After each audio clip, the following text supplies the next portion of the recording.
Ladies and gentlemen, welcome into Podcast Room 303.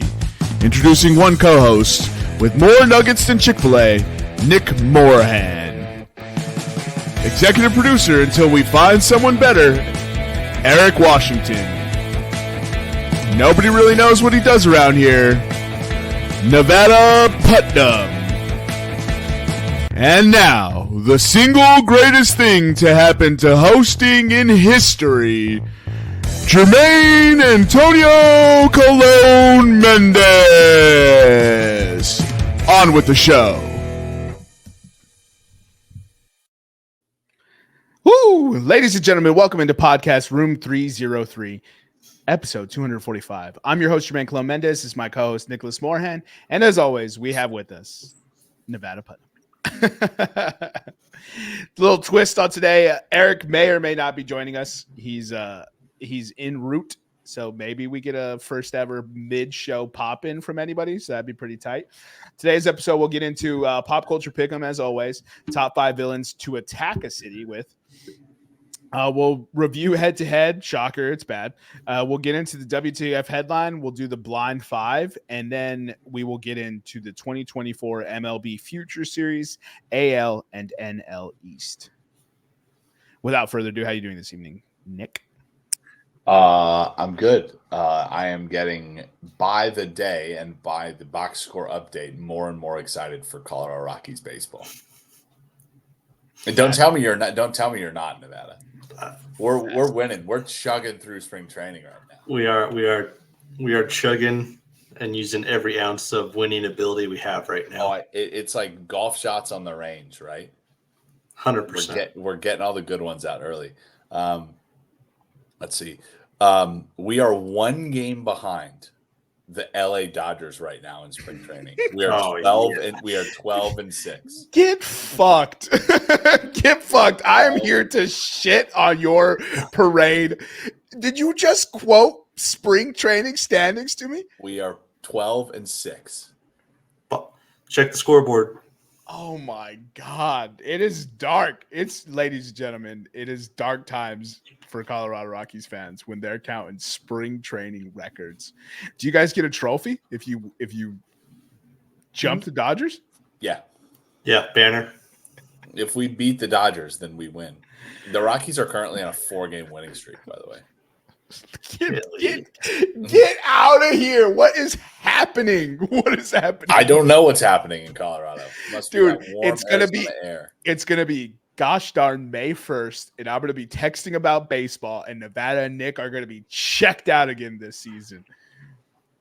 As of right now, I'd say no chance. Yeah. Nevada humored me at least. But what in all hell, dude? Rocktober part 2. No chance. It's for sure going to be trade deadline, and I won't even get a response when I send a baseball text. Oh, the Rockies don't have any assets. Yeah, we can't deadline this year. Who made the All-Star last year? Somebody will want him. Elias Diaz. Yeah, you guys actually want him gone though. So I'm going to ask Nevada how you're doing now. I'm doing well. How are you doing? I'm doing fantastic. I'm glad you asked. So I have been riding the high that is NFL free agency right now. I have had one of the worst dynasty teams in possibly dynasty history. And it is my league that I run and operate.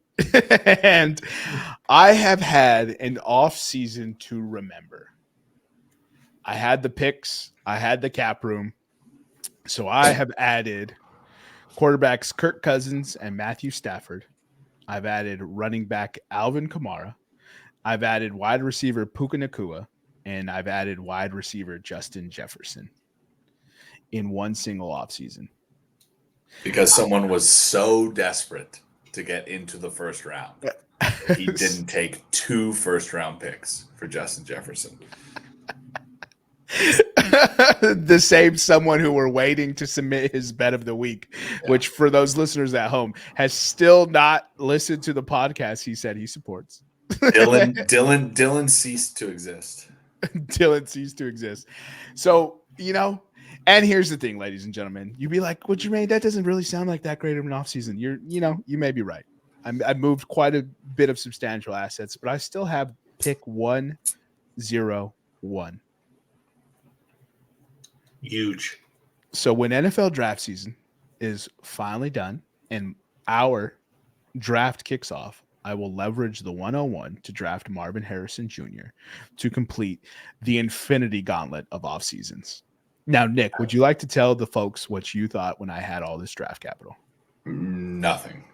When you had the draft capital, it's just not good. It's not good to give someone that much draft. You had 8 picks between the first and second round this year.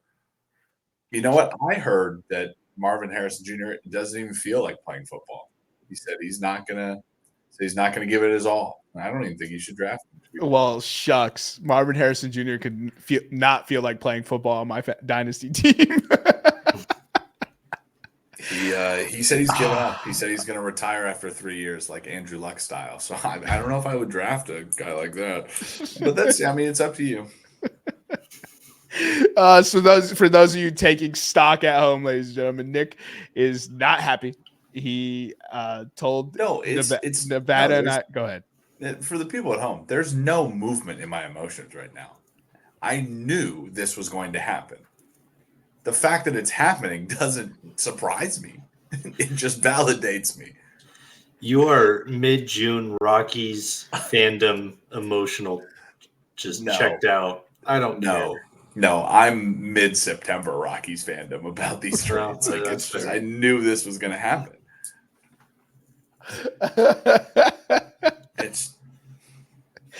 Oh, dude, how did I add Justin Jefferson, Puka, Marvin Harrison in the same offseason? Get fucked. All right, ladies and gentlemen, enough about my dynasty team. I know nobody cares except me. So we'll go ahead and get into our head-to-head here. Oh, boy. Wrong picker. I was just too excited, fellas. So for those of you watching on YouTube, thank you for joining us. Give us a like, comment, subscribe, the douchey thing that everyone says to grow their channel. But let's get into the red in our ledger. We had one person hit last week. It's been Eric, who's on somewhat of a heater. Stealing my basketball bets. He's the only one who seems to be picking winners. He's almost up 9 units on the season, which is fantastic. I took a UFC parlay that busted on the first leg. I had Jelton Almeida. There was a lot of bad strategies on this card, and I did come in saying that every fight was incredibly close, that I could understand why anybody would bet either side. So it didn't surprise me. But I want to shout out my boy JDM, Jack Della Maddalena, for continuing to make me money. I love that dude. Absolute animal, fighting out of Perth. Knows a good friend of mine who rolls jiu-jitsu with him. Actually trained with him and gave him pointers in jiu-jitsu, which if you were watching in the third round, he actually does this roll with the cage to get out, to get up, to be able to secure the KO. And he was like, those were exact positions we were working on in camp.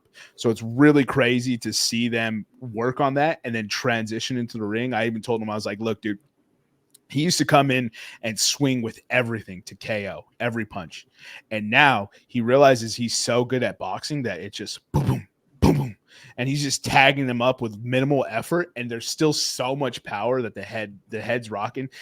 Look, nothing but good things to say about this man. Rocket strap him to the moon. I'm rooting for him to get the belt. Jack Della Maddalena, you guys should be betting KOs. He is an absolute animal when it comes to boxing. Nevada. You took Denny Hamlin? I did. And how did Denny Hamlin perform? He did really well for, 3/4 of the race, where he was first, second, and then he got first and spun himself out. Doc, what is it? Is this 3 weeks in a row or 4 weeks in a row now? That would be 4 for those keeping track at home. 4. Did you say that DraftKings doesn't have an option to bet most laps led? Not that I've seen, no. Oh, well, they need to add that. Shout out DraftKings. They'd be losing money. Oh, actually, Nick, that brings it up. What do you think of Better's Den? I haven't actually looked into it. So, ladies and gentlemen, Nick is. I think all my trades have put him into a malaise. The energy's not there. But 5 Dimes Got Blapped is actually back with an offshoot, a spinoff. And as Nick likes to say, spinoffs always suck. Spinoffs always do suck. And we actually better 5 good spinoffs off the top of your head. 5 good spinoffs off the top of my head. Better Call Saul. I've never watched it. What is the Air gang? What's the name of the Air show that came from this Band of Brothers? The one that just came out with Austin Butler. No, not Masters good. of Air. Masters of Air. What do you mean it's not good? Not good. Oh my goodness, this Jamook. Okay, keep going. You win. You win. If that was not good, then you're just going to be negative to prove your point. So, but Better Stand apparently has the same odds, the same algorithm, the same sweet juice that they gave us for 5 Dimes. So, I'm pretty excited to have it back. Nick is also upset because they didn't call him and email him to let him know. They called and emailed me, but they didn't let him know, and he's pretty upset about that. So, Nick, take us through some of these awful soccer parlays. I think you should just give up soccer, by the way. Well, they're not all awful. Like I said, the MLS parlay was a reach, right? It was basically all draw or no bets. For all home favorites. I don't actually know how many of them hit, but I know that it lost in the first one because New York FC blew it in the 90th minute. Real Sociedad money line. I thought they had it at home against PSG. They in fact did not. And then Arsenal -1.5. I don't even know how much of that parlay hit, the mixed parlay, but Arsenal lost it for me. So, and that's your team now? I guess, yeah, in the EPL. I'm starting to really like Atletico Madrid. Really? Yeah. Nick, the coach is still Conte, right? Diego Simeone. Sorry. Yeah, that's who I meant. That's actually who I meant. Diego Simeone. Yeah. Eric hates that guy. Eric hates him. He's not a good coach. He can only get to 2 Champions League finals. But Tuchel is the best ever. Thoughts? I vehemently disagree. All right, so that wraps the head-to-head. I'm currently 3-27-0 for a whopping -16.11 units. Nick is 3-26-1 for a -7.76 units. Nevada is 7-23-0, -15.81 units. Jesus, what's the point of winning if you're going to be in my unit territory? True. And then Eric is 8-22 as with the aforementioned +849 units.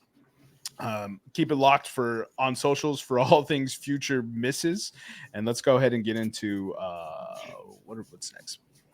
Pop culture pick'em. Oh, question mark. All right, so we'll leave the Eric pop in to see if he's there. But since Eric's not here, I'm going first, and I'm going Galactus. That's a good pick. Yeah. I mean, that's not just a city you got to worry about. There's a planet you got to worry about. Give me that shit. Give me that chon. I'm going to go with my first pick from last week. I'm going to go with Victor Von Doom. Victor Von Doom.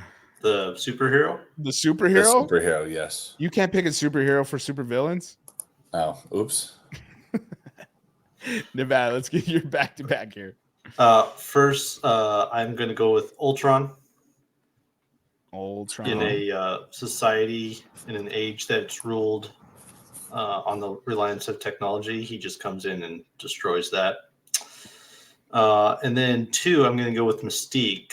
Someone who can change their genders and their identity on a whim would just ignite society. Especially America right now. Yeah, 100%. I'm going to go Instant Magneto. President. Oh, dude, I was hoping Magneto was going to get to me, dude. What's his Eric? What's his last name? Lencher. Okay. Yeah.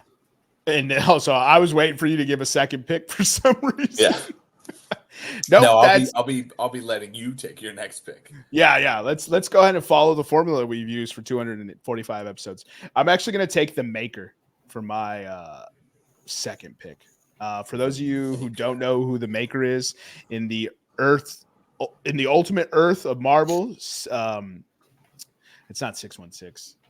I forget the number for Ultimate Earth. 909? Maybe. He's actually evil Mr. Fantastic. 1610. 1610, yeah. Okay, and so he's evil Mr. Fantastic. What happens is the Fantastic Four experiences tragedy because the Ultimate Universe, they love to kill people and just some brutal ways. Experiences tragedy, goes into like this pod that he built and lives 1,000 years in that pod and advances civilization in that pod for 1,000 years. And when he comes out, his brain has literally grown so big that his head is permanently stretched.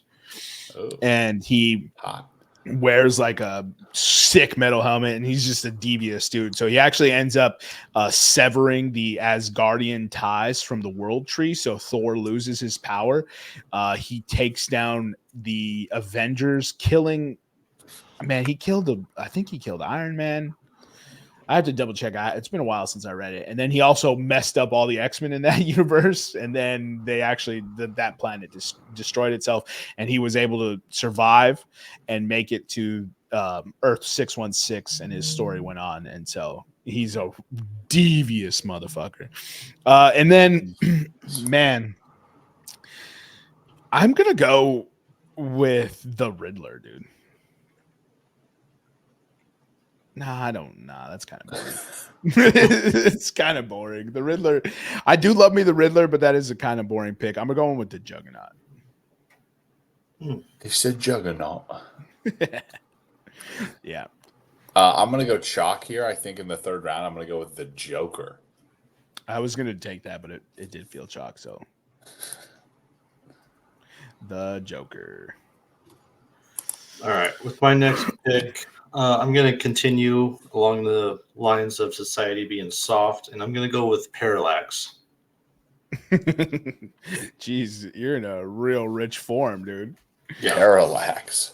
Parallax is an entity from Green Lantern. He's actually the entity that gives the Yellow Rings their power. So he's essentially, like the incarnation of fear itself.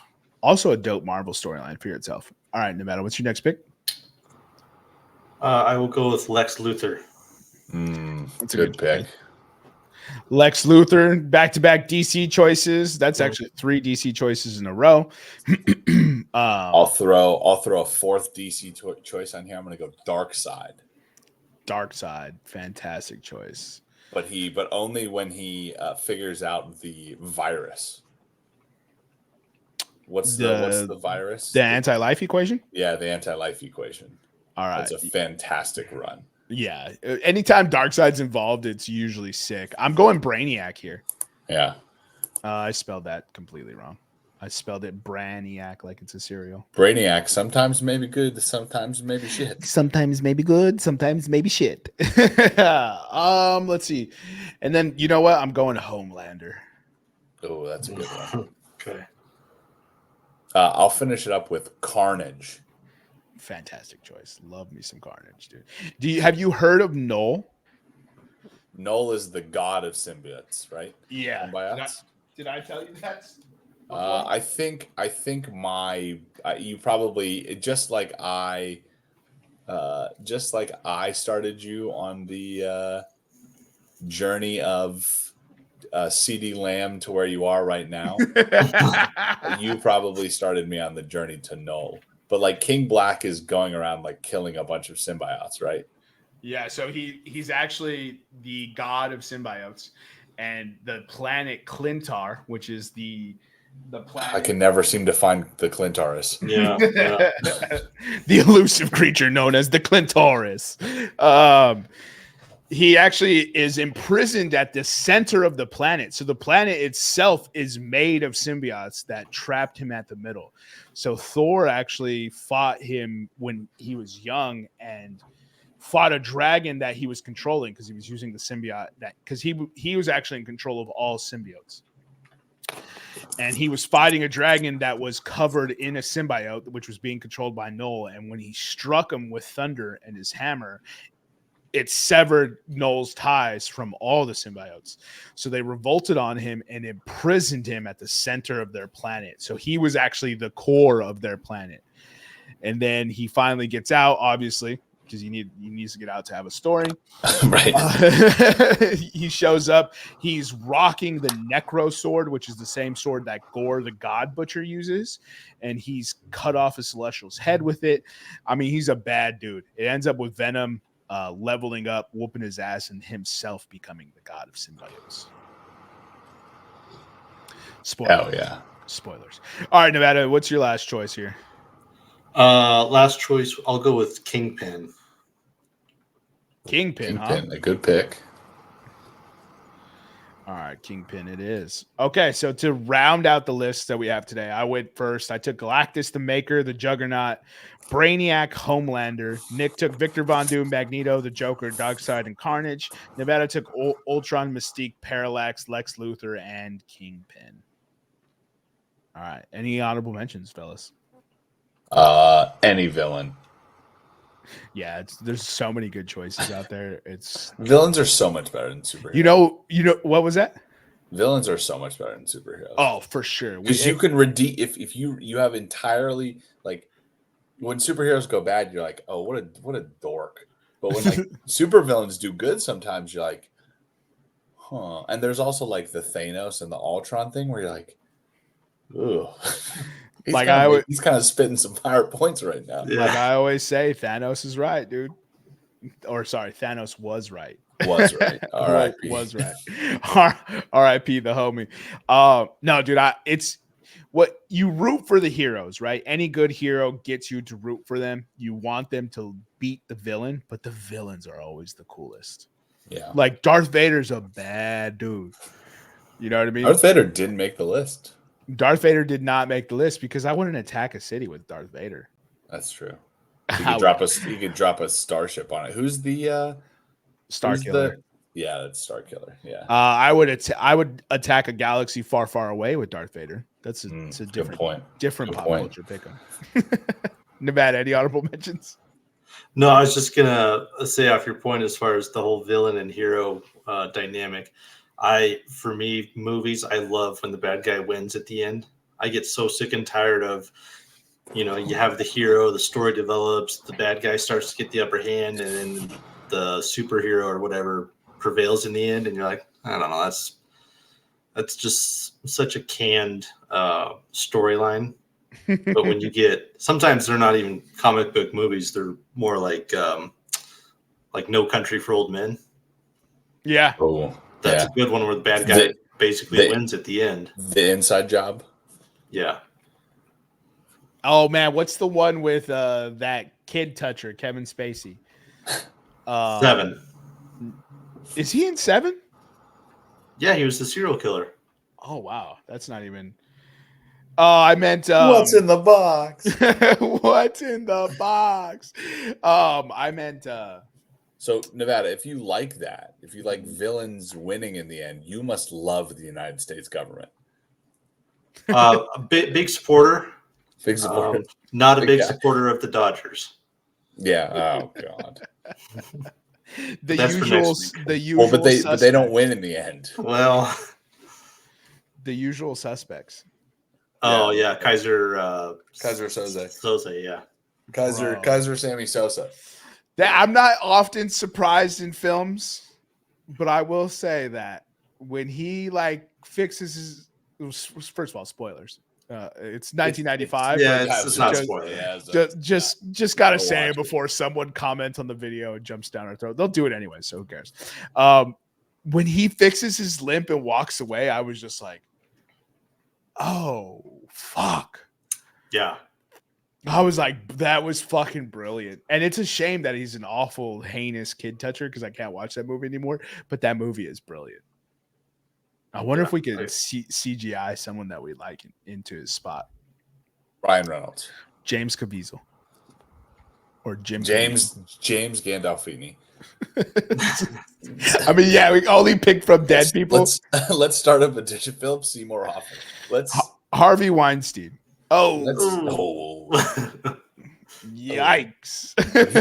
He touched adults. Adults touched him. How about, That's better, right? how about we be more inclusive and let's get Cosby in there? He's He's not dead yet, right? not. He's out of jail though. Yeah, bonkers. How much jail time did he do? It was how many victims, and he only did. I mean, I guess he's like 80 something, but he only did like 12 years. I don't even think it was that much. I don't think it was. I don't think it was. Yeah, I don't. Was it even a year? I think he got released because his dementia is so bad or something. Served 3 years of a 3 to 10. He only got 3 to 10 year sentence. Jeez. Oh, that's bonkers. Bro, I've heard people get that for having an ecstasy pill on them. No doubt. Yeah. Jesus, shout out Joe Biden and his 1990s law. But no, he's good. Lincoln Riley. He's good for the culture, dog. Bro, if people really vote for this man again, I will lose faith. I will lose faith. Oklahoma. Just if you're a never Trumper, that's cool. I get it. Just find another person to just all band together. You guys can do it. You really can. Like, Lincoln Riley was coach at USC, and then he left to go to Oklahoma. I'm pretty sure. Well, how about the? He got confused because he said Lincoln Riley, and everybody was like, "What? The coach at USC?" He was talking about the girl who lost her life, wasn't he? Yeah, Lakin Riley. Yeah. Did you hear the other political news that RFK Jr. is going to select Aaron Rodgers as his running mate? And that's not a joke. Unfortunately, that's not a joke. Dude, this is could be our what the fuck headline, our first what the fuck headline. Yeah, we'll use that as our first what the fuck headline. And speaking of, that's the next segment, professional podcast. What blows my mind is the joke that American politics is and how serious everyone takes it, right? Because it really is a big deal. It impacts your life. But we voted the dude who used to fire people off The Apprentice into office. Yeah. Right? Then we voted Joe Biden, a dude we didn't want as president, 2 other times. And he was the most popular president. Shenanigans were afoot. And the dude can't even hold a complete sentence. He's cognitively not popular president of all time. He's cognitively not there, but people will jump down your throat because of this politics. And I was like, Aaron Rodgers is an active quarterback in the National Football League, aka the No Fun League, aka the league y'all said was racist, and now he's still playing and is going to be vice president of the United States. It's Idiocracy come to life. Also, it really is. Fun fact about Idiocracy. The costume designer of Idiocracy was like, I need to find some shoes that are going to stand out for looking stupid and ridiculous. Right? That will never be fashion. That will never be fashionable. Nobody will ever like these shoes. He couldn't understand any of it. Right? So he goes. It has to look. His exact quote was, "It has to look like idiots would wear these." That's the exact quote. And he goes and chooses a particular shoe. Small shoe company. A small shoe company at the time to put Boulder, in Colorado. his film. And that small shoe company is none other than Crocs. And everyone is fucking wearing them today, and I cannot wrap my head around them. This is legitimately shoe company, Crocs. Are they the most popular shoe company? It's got to be Nike. Please tell me it's at least Nike. This is legitimately if that kid in the Cam Newton play commercial was actually Brock Purdy. In my world, he is, right. We just 100%. We just get to choose the world we live in, right? I guess now with the way people are going. So Brock Purdy is the kid in that Cam Newton commercial. That's amazing. Yeah. All right, let's go ahead and get into the second what the fuck headline of today. Shout out Aaron Rodgers and his failed presidency. I don't remember sending this, but Apparently, I was accused of sending this, and it's perfectly fine. But Mississippi woman, 19 years old, accused of sex with German Shepherds, pictured with the dog after she crashed her cars days before her arrest. Let's see this sexy mutt. Cops say bestiality tape was recorded outside the local Baptist church. And here's the main bullet points before we get into the actual article. Denise Frazier, 19, was caught on a video that had spread around via Snapchat. Local police say she was also seen in clips with 3 separate dogs. If convicted, she could face up to 10 years in prison for unnatural intercourse. I mean, dude, I really got to get into more of this. Oh my God, dude. She was allegedly caught on video that had spread around depicting having sex with the male canine in a local church parking lot. Oh my God, this is here's my question, and it can go unanswered.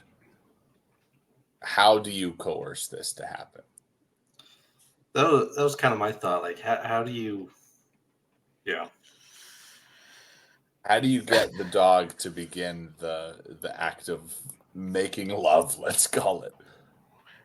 Oh, that's what you're asking me. I was just like, I don't know. She's 19 and stupid. No, I don't want to know about her motivation behind it. I'm sure I would not agree with it. I want to know how she got the dog to make love to her. Yeah. First of all, if any of us actually knew how to accomplish that, I would very much question ever being friends with you again. Could you imagine if Nevada was like, well, actually,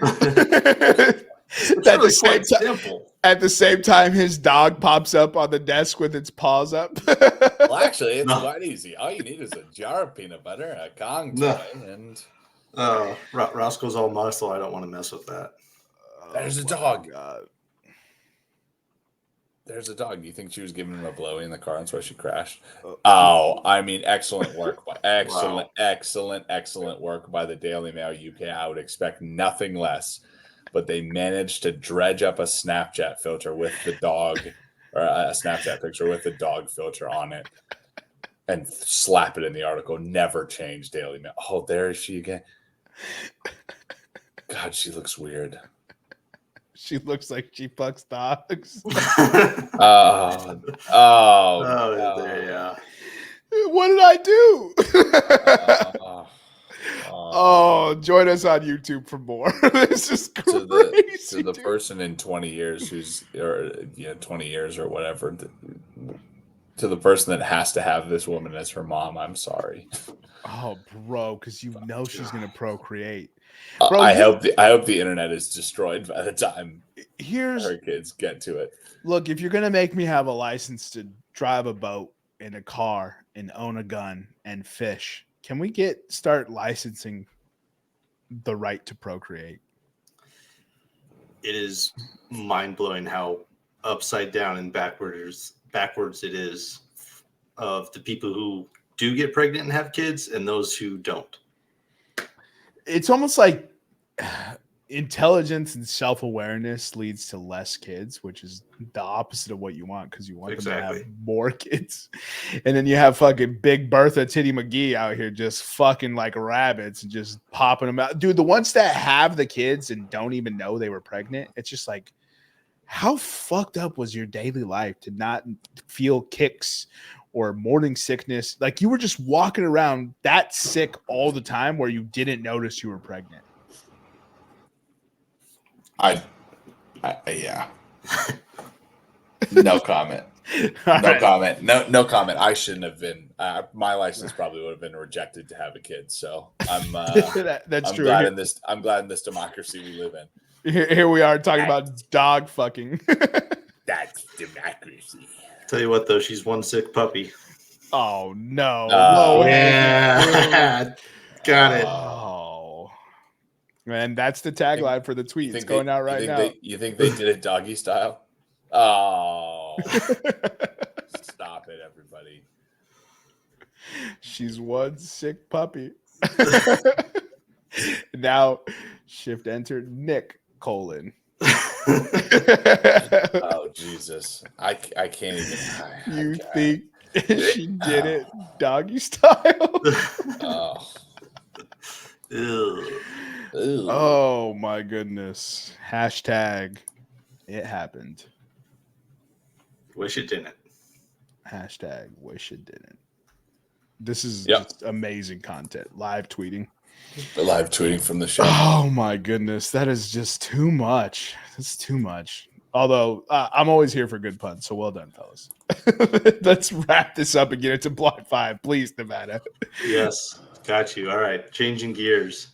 The first submission is going to be a paper cut. Oh, That's a film? no, I think it's like getting a paper cut. I think it's like small it's like small injuries that it's like and like nagging injuries. Nagging injuries? Yeah, it's like a little paper cut. Like 3? It's annoying. I would say 4 even. Unless you're doing specific activities, you don't really notice it. Yeah. All right, 4 is good. Nevada, you could take over. Sorry, you could put it in. Got it. Yeah, we'll put paper cut 4. Paper cut at 4. I was like, that's a movie? Dude, I'm out. I already haven't seen that. Honestly, yeah, it is. Second one is going to be jamming your fingers. Oh, number 2. That's 2. Yeah, that stops any activity that you're doing. If I jam my finger, I'm not doing that activity. Alrighty. Third submission is going to be hangnail. Oh, I don't think that one's that bad. It's not worse than paper cut. It's not ingrown. I think hangnails are worse in drier climates because I notice like when I go visit Nick or something like that, hangnails pretty much disappear. Yeah, that is true. I think 5 personally. Yeah, I'll go 5. I wouldn't. Stubbing your toe has to be on here, and that's number 1. If stubbing your toe is not on here, talk about epic failure, bro. Stubbing your toe in the dark, 1,000. Or stepping on a Lego. Oh, this feels like a Family Feud question. Probably is. Let's see, did that one. Hitting your funny bone. Oh, number 3. That's a solid. Yeah, I'd say 3. That's a solid 3. Bro, hitting your funny bone. It gives you that reverberation, that strange sensation. It makes you like every time I think that the Joker gets hit by Batman, I just picture he laughs like he got his funny bone hit. Because every bone in his body is funny. Bingo. Bango. And then, like you guys said, stubbing your toe. Yeah, 1. Yeah, 1. Let's go. Well, I'm not gonna lie, dude. The camera on my display, that zoom was epic. That normally it messes up the zoom, but that zoom was good. You didn't get one of these displays. This is fun, man. It's a Mac. Well, it might be software though. The camera Probably the software because I have a Mac. Never mind. You guys don't get to know this setup. And so, all right. So what do we have? It's called. They title it "Most Annoying Injuries." Most annoying injuries. Those are very annoying. And Nevada spelled toe, TOW. Yeah, stubbing your toe. Yeah, so it's number 1. Nevada seems occupied, so I'll read the list now. So number 1 is stubbing your toe. Number 2 is jamming your fingers. Number 3 is hitting your funny bone. Number 4 is paper cut. Number 5 is hangnail. I think that's the perfect order. I think it is. Yeah. I think we nailed the order. So let me ask you this, Nevada. When you and Eric put this stuff together, do you guys put it in an order? No. And then what makes you think me and Eric put this together? It's Eric and I, but okay. I mean, I know people submit these, but you guys both look clumsy. Yeah, being honest. Do you want to start telling us who the submission is from? If not from you and Eric, you can say Blind 5 submitted from. Yeah, I think they go to Eric if it is from someone other than us, but I think we've had one the entire time. Yeah, not tracking. Oh. Thanks, 10s and 10s. You guys on brand. Just here to fade brand. us. On Just brand. here to fade us. Assholes. I think my brother has submitted some. No, yeah, I'm not I think he's the only one who submitted one. That bum Jerome, Oh, your mortal enemy. the greatest, my arch nemesis that I've never met and would probably get along with really well. Fuck that guy. Seems like a real chotch. Yeah, 100%. 100%.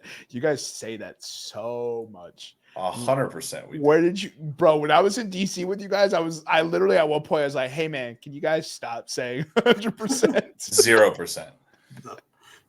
And guess what? You did not. I heard it like another 6 times in the next 100%. 10 minutes, and I was just like, "Dog, not everything's 100%. Maybe that was kind of like 65. You know what I mean? How about we 100%. actually use percentages? That way, I know the scale." You hungry? You want to go get lunch? 100%. 100%. Yeah. 100%. I mean, I'm not. If you're not when did maximum, we start using that, Nevada? It's been a while. Yeah, I couldn't even tell you. Well, there you go. That's how long it's been. Wow, the origin story is real. Well, I do it so much now that I don't even notice it. Can I get a scale at least? Like, let's say, like that example. Yeah, 100%. You can get a scale. If I was like, "You guys hungry?" and you were like, "I could eat," is that like a 63%? No, you'll get this. You'll get this. Well, one, if you ask us if we're hungry, it'll always be 100%. But if we're kind of hungry, you go, "I can eat." yeah, I can eat. Right? If you're not so hungry, like you're feeling bad, you get a little call. It's Colorado language, right? If you're not so hungry, you get a which means and then no is if you want to. I mean, I guess. Yeah, I guess if that's what you want. But I don't think in our years and years of friendship, and Nevada and I met when we were 5 years old. I don't think I've ever heard Nevada say no to something. I don't think he's ever been like, "No, I don't want to do that." But I'm like, I mean, he said it to me last night. He said, "I mean, if that's the only option." I mean, it's the kindest way to say no. Yeah. If that's there's nothing else. Yeah. You got it. You guys listen. The more and more you guys listen to this show, the more and more you'll pick up on the little Colorado isms that are sprinkled throughout. 100%. Yeah, 100%. Well, Colorado sucks, so let's just be honest here. Yes, Colorado sucks now. I agree with you. But back in the day, back in the good before C470 was built, before those goddamn Californians. What is C470? Is that a highway? Yeah, it's a giant highway. Bro, the traffic there blows. It's so bad. It is like it's because everybody moved there. And C470 sucks. And the way it's all 1980s design. The way it's all designed is brutal. It's like, dog, we made a left turn from the Airbnb and we're stuck in traffic. I was like, we haven't even made it to a highway. How are we in traffic already? Well, yeah, that's downtown. Half of downtown functions on cow trails before they paved it. And then the rest of it's on a grid system. So it's like, oh, this makes sense. And then all of a sudden you're like, wait, where am I now? It's so fun to drive around with Greg Putnam. Driving around with Greg Putnam is so funny because you'll get to a street and he'll be like, he'll just like spout off on like grid systems. Yeah. If you ever get the chance, 10s and 10s, go on a road trip to the East Coast with Greg Putnam, and you'll be able to hear about just all the grid systems and how the West has it right. And then you get back West, and then all of a sudden that energy is long gone. The West never got it right. One of the first things he always says when he's out East is, nobody out East can build goddamn straight road, can they? Jesus. 100%. I would love to drive with him in New Jersey. Well, I think he gets Jersey. Well, so here's the funny thing. So just outside of Philly in the Jersey area, the Cherry Hills area, you can't turn left. You have to make 3 rights to go left. Right. And his mind was blown. He's like, what in the chicken shit are we doing? That's right. This makes no fucking sense. And it was just 10 minutes of pure cussing, seatbelts off. He's, God damn it. Fuck. I think I might have a little bit of that Greg Putnam in me, because when we were getting back on the interstate, New Jersey, Katie was like, you can't turn left. And I was like, who says I can't turn left? She was like, the law? I was like, oh, we'll see about that. No, there's no, like, you can't even break the law. They don't give you the option. No, they don't give you the option. You got to make 3 right-hand turns. You have to exit. Dude, New Jersey is the worst Trash state in the union. Trash state. Second is New Mexico. Trash state. Because there's nothing in New Mexico. There's literally not. It's just land that we tested bombs in, and there's aliens. That's it. Oh, it's New Mexico, though. So no, it's old Mexico. It's the New Mexico. Nothing, come on down to the New Mexico. Nothing like that old El Paso salsa. Ooh, I'll tell you what. So my dad watched the video, the Reddit video for the swimmer, the NC State idiot who got disqualified. Yep. And he was just like, all because of a bunch of slow ass motherfuckers that he completely outclassed. Yeah. That's an amazing description. No, everybody should have finished at the same time, and then we wouldn't have had this issue. That dude was so fast that he had enough time to get on top of a lane line, fall into the other lane, get back up, get on the podium, like get a mic, like rinse off, get a microphone in his hand, look at the scoreboard, celebrate a little bit more, then get told he was disqualified, because that's as long as it took the race to finish. Those judges, man, you exercise some common sense. ACC judges. Good riddance. NC State never wins anything anyway. It's just 9 football games a year. No big deal. They don't win anything ever. Just 9 football games a year. Terrible. Pittsburgh Steelers of college football. Okay. All right. Let's that's not. And those fans suck. Shut up.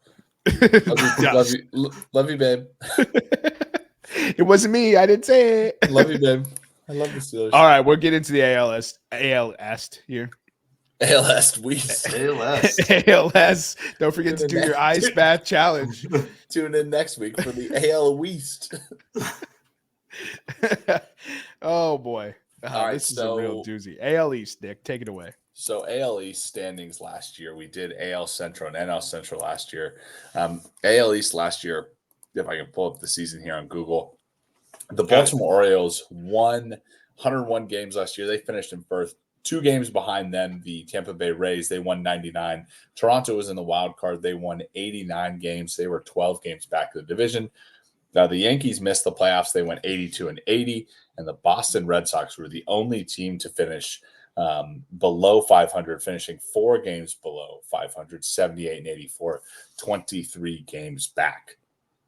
So let's get, Jermaine, since I broke it down, give me your initial thoughts on these teams, and we'll start with the New York Yankees. Give me so initial thoughts will go one by one. Yeah, I thought you wanted them all at the same time. No. Rattle nonsense off, dog. No. So New York Yankees. New York Yankees. Dude, you know what, man? I think I've kind of soured on Juan Soto, and I might have gone too far. The Juan Soto edition, fantastic. Too far souring? Yeah, souring. Okay. Like I feel like he's more name than production, if that makes sense. Right? So I don't feel like Juan Soto delivers the way we all perceive Juan Soto. He's like a Fernando Tatis Jr. Exactly, right? He's and I think Tatis is a better fielder now. Well, now that they took him out of the infield and they put him in the outfield, right? So I don't know, but overall, I think adding him to that lineup with Rizzo, with Judge, a leaner, hopefully healthier Giancarlo, kind of does make them a pretty scary ball club. They went out and did some nice work with their rotation. I mean, we largely expect them to add Snell to the mix. I think it's the Yankees are the Yankees, right? They're going to have a great regular season. When the playoffs comes, they're going to have some sort of quintessential mortal flaw where they can't produce runs or they can't prevent batters from getting on base, and they flame out. 93.5 to me is a great number, but I think they should beat it. So I'll go ahead and take the over win total here. In a division that, used to be a dogfight top to bottom, but I have no clue what the Boston Red Sox are doing. So I agreed with you with Juan Soto, but looking up his stats, I mean, we're going off 2020. He got injured, right? So 2019, I think the Nats won the World Series. 2020, he only played 47 games. Since then, Juan Soto has played no less than 151 games. We love that. He's led the league in walks every single year. I think what we're looking at is in 2021 and 2022, he had 29 home runs, 95 RBIs, and then 27 home runs, 62 RBIs. You know what he had last year, Jermaine?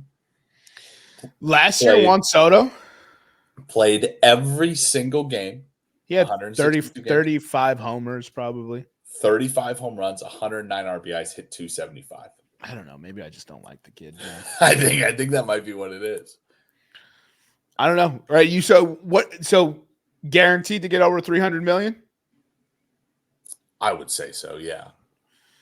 Yeah. There's no way that he doesn't. I've seen him so much, and he just didn't impact winning out here. Yeah. I mean, that's true.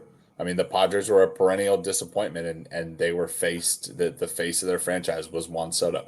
I like what you said about Juan Soto. I think he's a great addition in the trade. A very slept-on piece of that trade was Trent Grisham. Right? Yeah. He was a great player for the Padres. They signed Marcus Stroman. Nestor Cortez is coming back from injury, and they traded with the Boston Red Sox to get Alex Verdugo. That's what a lot of people aren't talking about this season.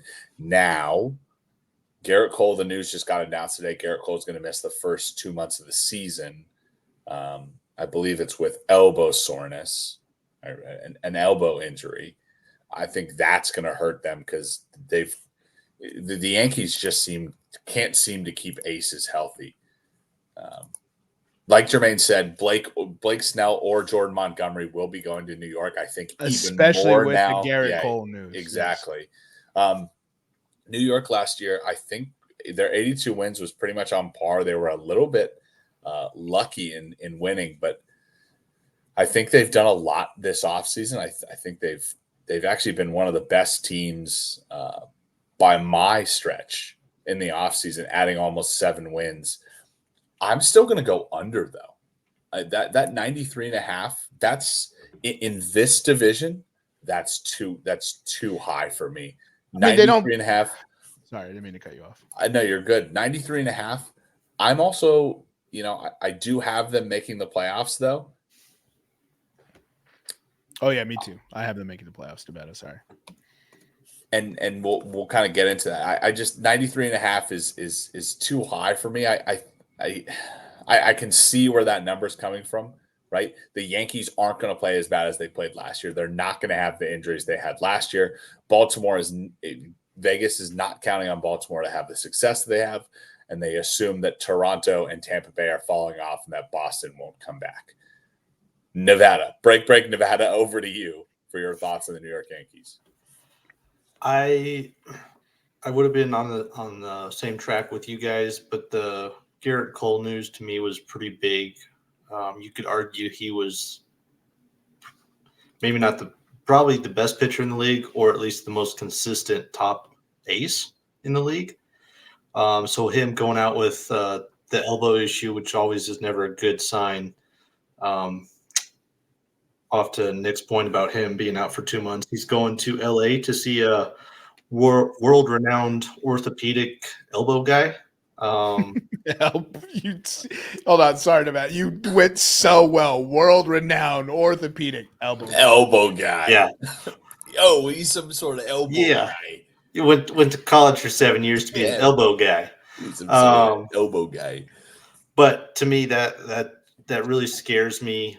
They can add Snell or whoever they want, but you can't really replace Cole.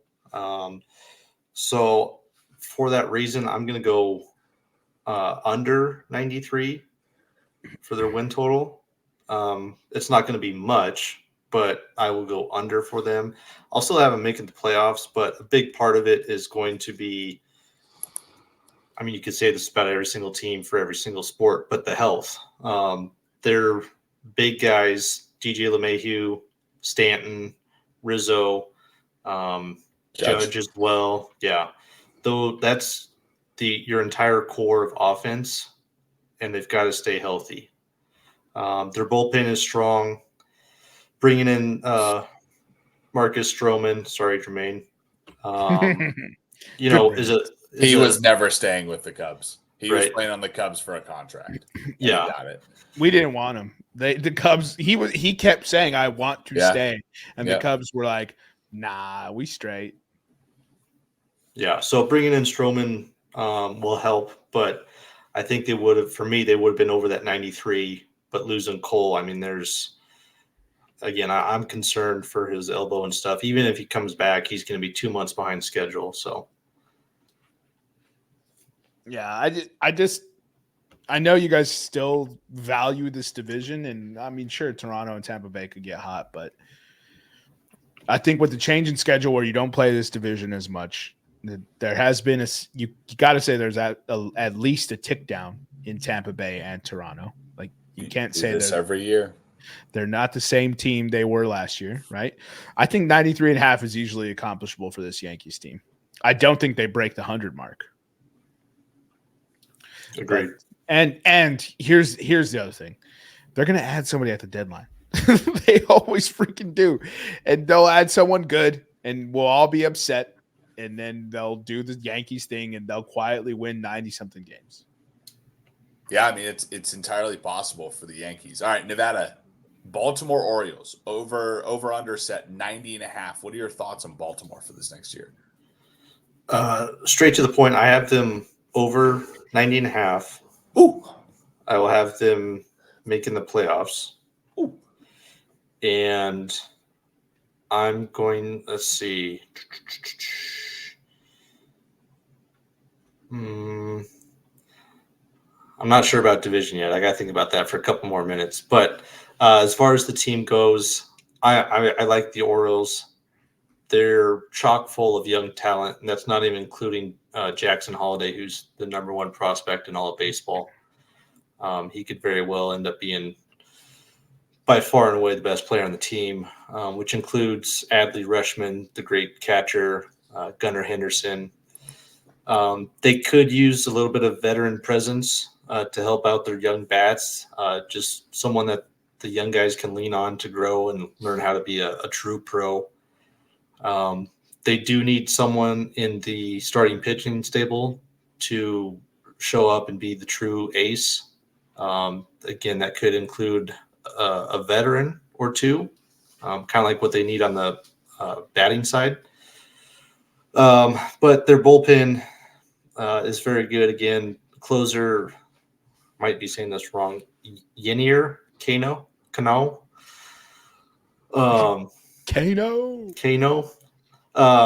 He very well could be the best closer in the league this year. Last year, he ended with an ERA below 1.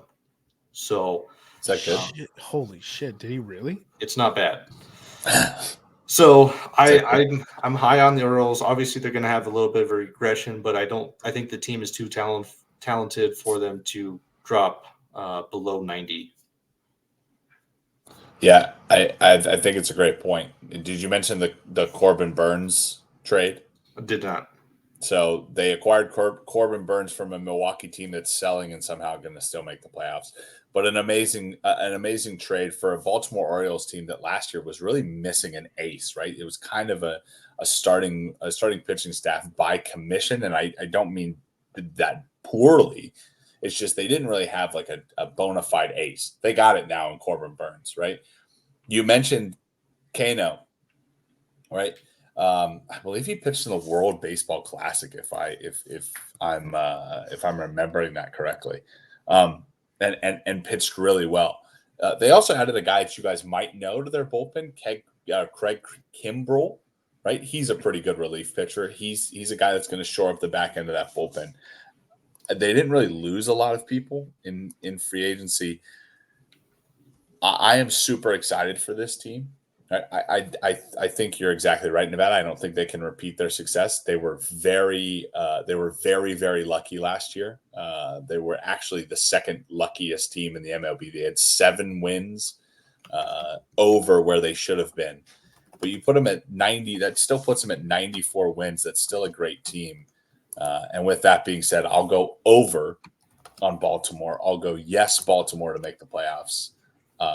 And I'll cross my, I'll interlink my fingers and listen to your opinion on the Orioles, Jermaine.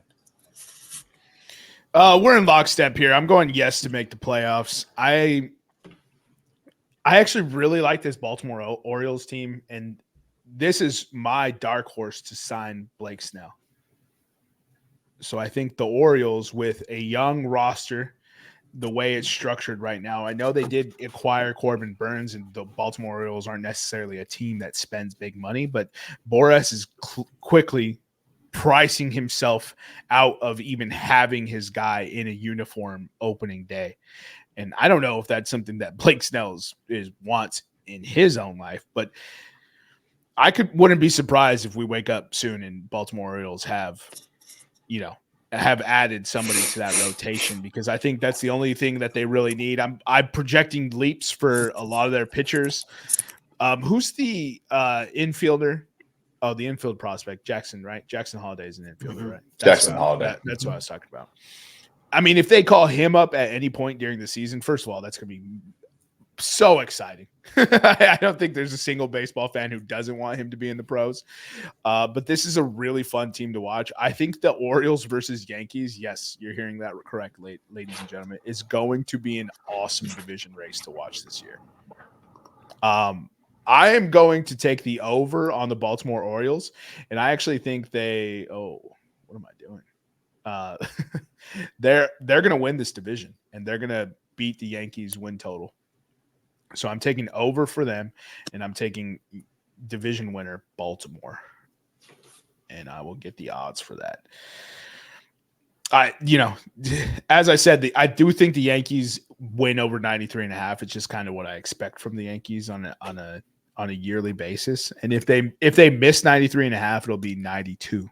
It's not like they're not missing it by much, but I'm taking them, Baltimore, to end up winning this division, and it's going to be kind of a coronation moment for this young crowd. For this young team, and propel them for a potentially hot October. Yeah, I think it's great picks. With that being said, Jermaine, take us into now that you have your division winner, let's take us into the rest of the breakdown. Toronto Blue Jays up next. Yeah, Toronto.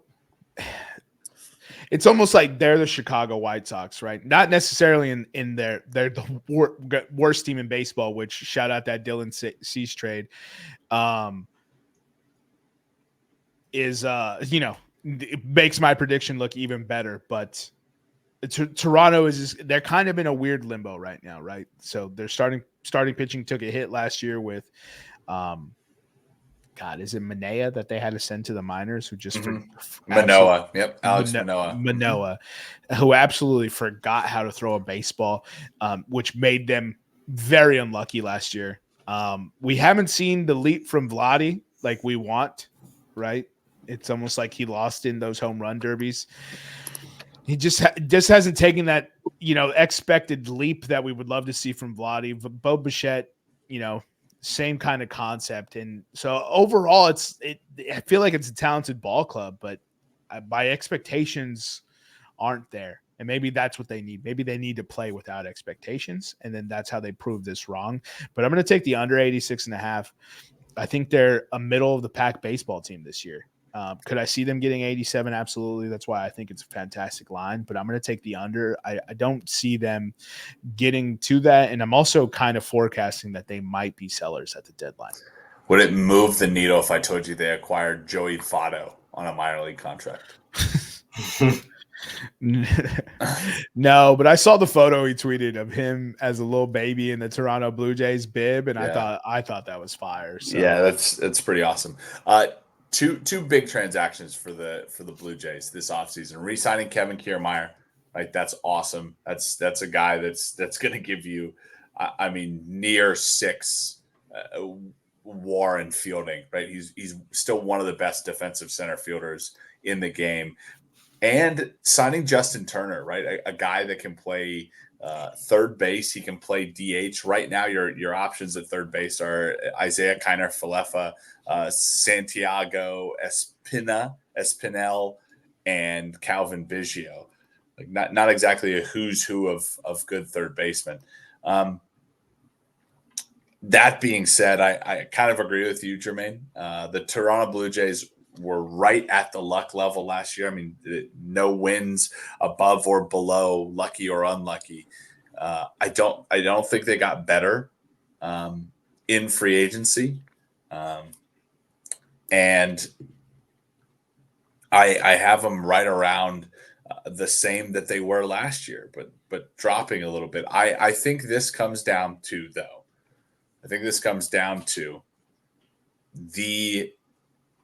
this will be a race between the Yankees and the Blue Jays for the last postseason spot, the last wild card spot in the AL. That's how I have it going. 86.5 is a fantastic number for the Blue Jays. That half makes me say under, and I'm going to say Toronto no, not to make the playoffs. They lose it to the Yankees. Oh, I'll take no as well, Nevada. So, Nick, does that mean you have Baltimore as your division winner as well? It does not. You are taking dark horse Tampa Bay, even with all the child touching allegations? Child toucher wasn't there for half the season last year when they won 99 games. Yeah, I don't see it there. this year. There is a consistent force in the AL East that is Tampa Bay. But Nevada, your thoughts, if any more, on the Toronto Blue Jays before we move on. Yes, just two quick ones. This one's kind of random, but what team is going to make the right move and sign Trevor Bauer? Oh, the Blue Jays are a good choice. Right. I don't know. It was just kind of coincidence that we were talking. This better not be the Dodgers. It was just kind of coincidence that we were talking about the Blue Jays, but that would be a fantastic fit. I think just to add that rotation, just to put it a step above.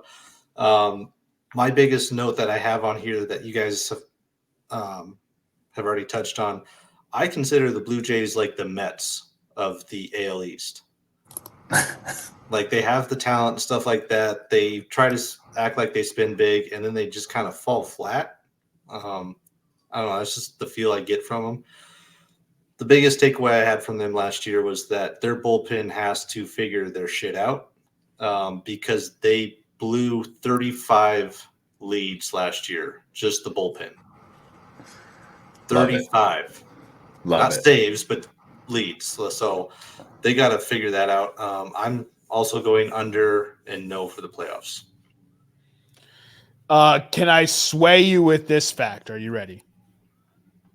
Alex Manoah shaved his head. No, that's not enough to put you over on that 86.5. Doesn't move the needle.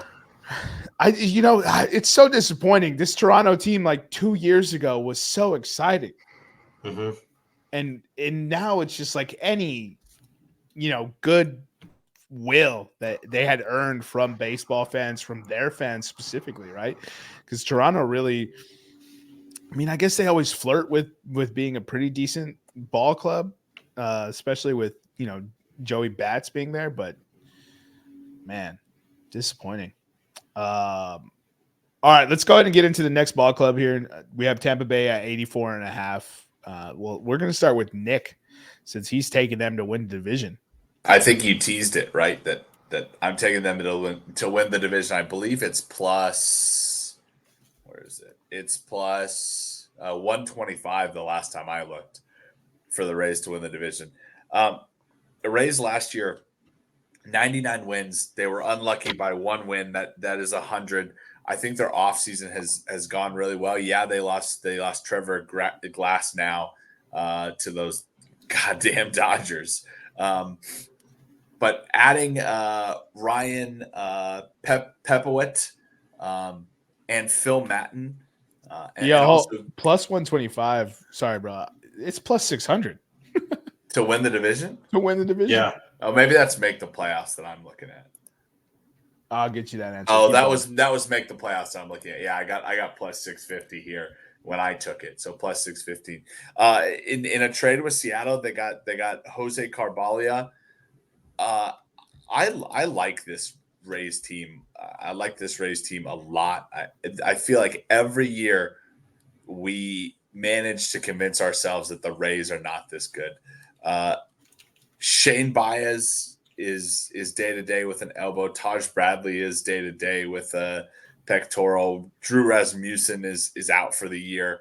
They still have Zach Eflin, Aaron Savelli, Zach Little.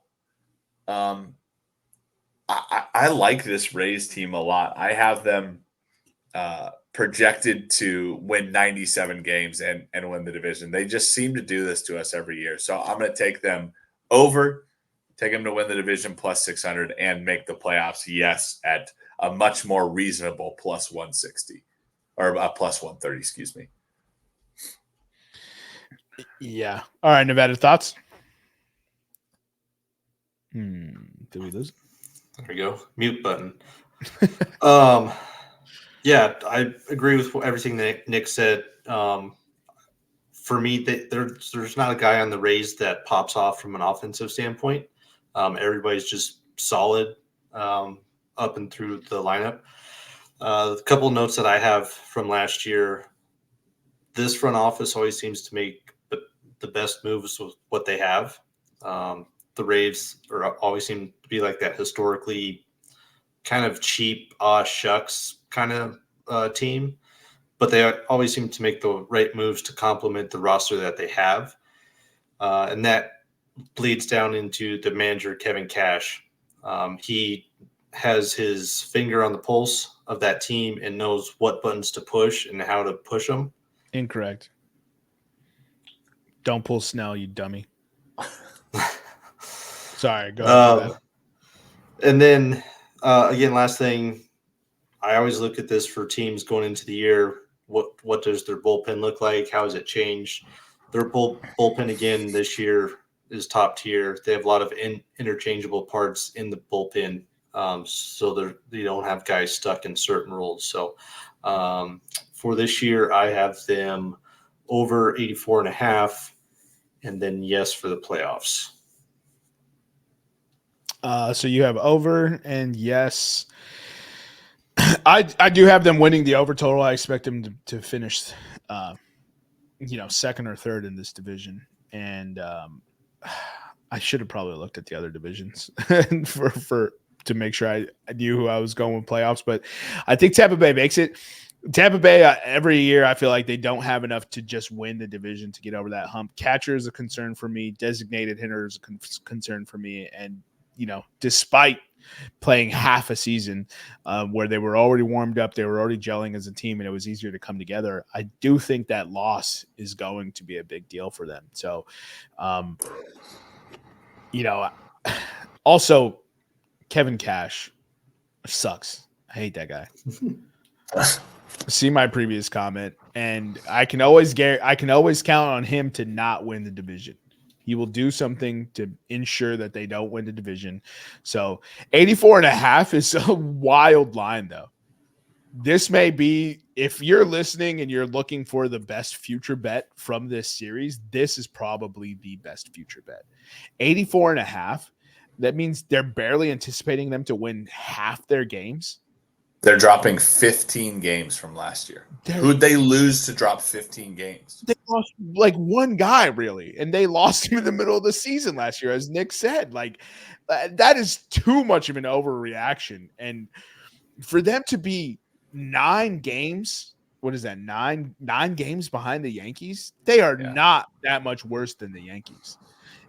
Look, it is star power versus ball club. They have one of the best scouting and development departments in all of baseball. They continue to prove it year after year as they unload star pitcher after star pitcher after star pitcher to get prospects back that they identify as value. They coach them up and they get them going. Yeah, catching and designated hitter is a concern, but guess what you can get in the trade deadline or at any time? You can trade for a designated hitter. Those are out there. God forbid, let Gary Sanchez get cut. You can get both. right? Not a good defensive catcher, but he will come in there and smash home runs for you. So, look, this is a crazy overreaction from Vegas, and this is a fire line to smash.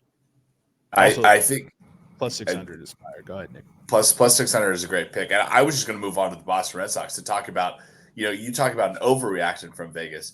Boston won 78 games last year. Vegas is basically saying, hey, keep the ship going, right? 77 and a half.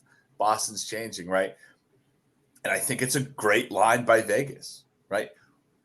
Boston, unfortunately, the Lucas Giolito trade or the Lucas Giolito signing was awful, right? Sign Lucas Giolito. He's that guy that you can bring in to kind of make Bello, Pavetta, Crawford, Hawk, Whitlock, those Criswell, those young pitchers, right? He can kind of bring them in, turn them around a little bit. No, he's done. He's out.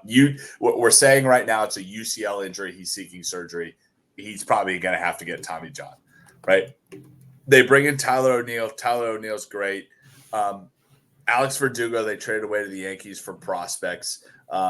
Chris Sale, they traded away to the Braves for prospects. Adam Duvall is still out there on the free agent market. Nobody knows what he's going to do. And I'm going to steal a little bit of Nevada's thunder here from the Red Sox. Kenley Jansen's hurt right now and old. Who else do they have in their bullpen? They barely have a starting 5 pitchers that are going to get them through games.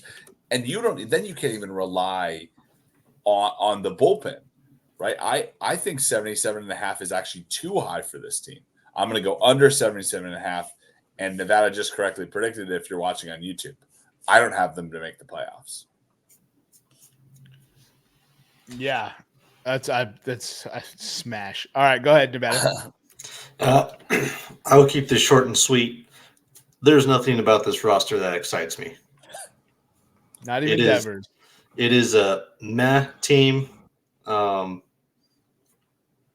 Under, no.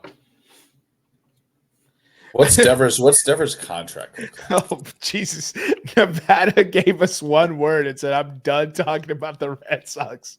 He's done. He's more excited to talk about them Colorado Rocks than the Red Sox. That's crazy. Look, yeah, nobody's picking this Red Sox team to make the playoffs. As Nevada so astutely said in our chat, he's just like, I took a wild guess. Like, no, dude, that's the most. Look, the Red Sox, I mean, best case scenario was 77. Like best case scenario. Yeah. Like that's last year. Yeah. That was like with everyone balling. And all they've done since they won that World Series with Mookie Betts is trade anyone who has a pulse.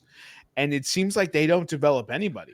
Poor Rafael Devers. I mean, poor Rafael Devers. He signed a 10-year, $313.5 million contract. Yeah. But I mean, to spend the prime years of your MLB team, right, which is going to be, he's 27 this year. So to spend 27, 28, 29, 30 going through this Boston Red Sox rebuild and to get there right at the end of the Boston Red Sox success that would just kill me as a player. There's like, can one of you guys tell me the prospect to watch for this team? So what I would want to give you something to watch about this team, watch the development of a young pitching staff against true primetime talent. Right, Cutter Crawford is a good young prospect pitcher to watch. Brian Bello, they just extended him. Yeah, right, Nick Pavetta is pretty good. Tanner Hawk is good. Garrett Whitlock is a good player. Cooper Criswell is a good player. These are all guys that I think you should watch if you want to see the development of young pitchers in a stacked AL East division. They're going to sink or swim, right? It's going to be interesting to watch the development of that Red Sox rotation. But outside that, like, you know what, I will also make you. I'll make you more excited about the Red Sox lineup, right? Devers, Trevor Story, Tyler O'Neill, Matsuyata Yoshida. All right, That's 4 positions I just named. And then if Tristan Casillas can figure it out, that's half your lineup right there that are good hitters in Boston if they can figure it out. And here's the thing. If New York continues to struggle, if Baltimore regresses, and if Baltimore, Toronto, and Tampa Bay regress, there's one team left in this division. So maybe, just maybe, that's how Boston rises to the top. I don't think they do it. I don't think this division is ready to regress yet. Me either. But that's how Boston would do it. But that's something to watch and be excited for. That I'll be watching this year, Jermaine. Dude, I mean that's good on you for being able to. You talked me into a little bit of hope for that team, but it's dark, bro. Like they don't have a number 3 starter right now, let alone a number 1. Yeah, they don't have a 1. That's the problem. Like all of those guys could be the if you rank those guys 1 through 5. What day? Throw a dart, right? Yeah, throw a dart. Day is it? Yeah. Who wants to pitch opening day? That would be the question that I'm asking. I think what you do is you line them up and race them, and whoever wins gets opening day. That's funny. My thing is just like, obviously they're young. That's the bright outlook for the Red Sox, right? They're young. Which of these guys, if a team came calling today, can be a number 3 starter on someone's? I don't even know if they're. I don't think they're number 3 on some of the. Well, maybe some of the bad teams, like the White Sox. Maybe Pavetta. Maybe Pavetta. 5 years of service time. He's 31 years old. He's pitched with the Nationals. Okay, so maybe one guy, maybe that, but like, yeah. Well, he's pitched with the Phillies. Excuse me. And that was my whole thing. It's just like, dude, you got to be able to pitch the baseball. That's a pretty essential part of the game, and I don't think they could do it. He would be the only one, not a good level. He would be the only one that I would see dangled. I mean, they just signed Devers to, like I said, that 10-year, $313.5 million contract. Mm-hmm. Trevor Story, maybe. I don't know how much control Trevor Story has, but I think it's a good amount. I just don't see anybody moving.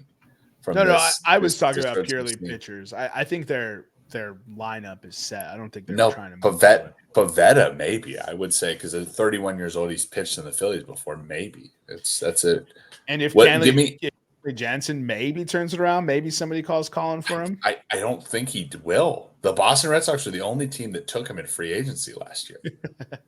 It's dark times for Kenley Jansen, bro. With the way he's 39, I think, right? 38 or 39. Like he's played his share of baseball. He's always 36. All right, my bad, kid. My bad, fucking kid, Kelly Jansen. All right, Jermaine. With that being said, give us your finishing order and your straight trifecta for your division. I'm going Baltimore, New York, Tampa Bay to finish 1, 2, 3. And then obviously I'll take Toronto to come in 4th. They'll be a game team, but they'll be fun to watch at least. That's one thing you could say about this Toronto team is even though they didn't live up to the hype, my hype primarily. Nick had the White Sox, I had the Blue Jays. We were both wrong. Even though they didn't live up to that, that's just I think they'll still be fun to watch. Yeah, I'll go Tampa Bay, Baltimore, and the Yankees as my 3, and then Toronto after that. And like I said, I think the Yankees get in to the playoffs over Toronto by 1 game. The great thing that every single one of these 5 teams has in the division is that they play in the American League. And that every single one of them, if they have a run or they have a good season near the end of the year, they will be in the hunt for the playoffs. Because I can tell you, the Tigers, the Guardians, 2 of these 3 teams. Excuse me. Let's do 3 of these 4 teams between the Tigers, the Guardians, the Twins, the Royals. Are a nod. 2 of those, half of those teams are a nonsense. Then you have to consider the White Sox, which are not going to do anything. Then the Royals, then the Angels, then the Athletics. Like, does Seattle fall? Like, you can almost start eliminating teams and get to the point where you're like, well, heck, Houston's getting in, right? You can probably say the Texas Rangers. We'll get into that, but you can probably say Texas is getting in. You could probably say, yeah, there's 3 teams from this division that are getting in at a minimum. Sorry, from this division, AL East. From AL East, yeah. Oh, my bad. You had hopped around so much, I was like, not sure what division we were in. This is the one division in baseball where you can say every team legitimately has a chance to make the playoffs. We don't think Boston is going to because of the quality of the rest of the teams, but they have a chance. We're not counting them all out. I am. Okay. I appreciate what you're saying based on the rest of the AL, and I agree with what you're saying because there really is there's one team from the division we already broke down, and there's 2 maybe from right, yeah, from the division that produced the World Series winner last year. I agree with what you're saying there, but it won't be Boston. Yeah. It'll be one of the other 4 teams. I'm so down on Boston. I just don't understand what they're doing. And they gave away Chris Sale for pennies. We got health issues, I guess, and the Braves were willing to take him off their hands. I mean, he has a huge contract, and Boston is trying to get younger, and they're trying to break it down. That being said, let's move into the NL East. So the NL East last year, the Atlanta Braves won the division with 104 wins. They won the division by 14 games over the 90-win Phillies. The Miami Marlins also made the playoffs last year. You guys should have listened to me on that. The Marlins won 84 games. The Mets, always disappointing Mets. They won 75 games. They were 29 games back of the division. And then the Washington Nationals, who should not be complaining anymore because they can start complaining after this year because their 5-year honeymoon has ended with winning a World Series. They won 71 games and were 33 games out of the division. Jermaine. 33 is crazy. The Atlanta Braves, their 2024 win-loss is set at 101.5. What are your thoughts on the 2024 Atlanta Braves? The stones on this line. It's not given. It's not given in. You have to have the dog in you to take the over on this. And guess what? I'm taking the over.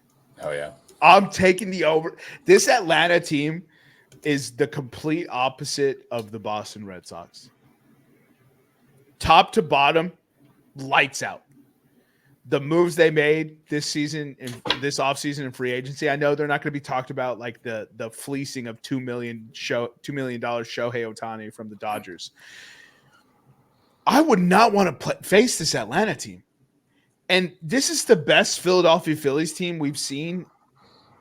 I mean, since what? Early 2010s, probably. Yeah, since Andrew McCutchen was on the team, yeah.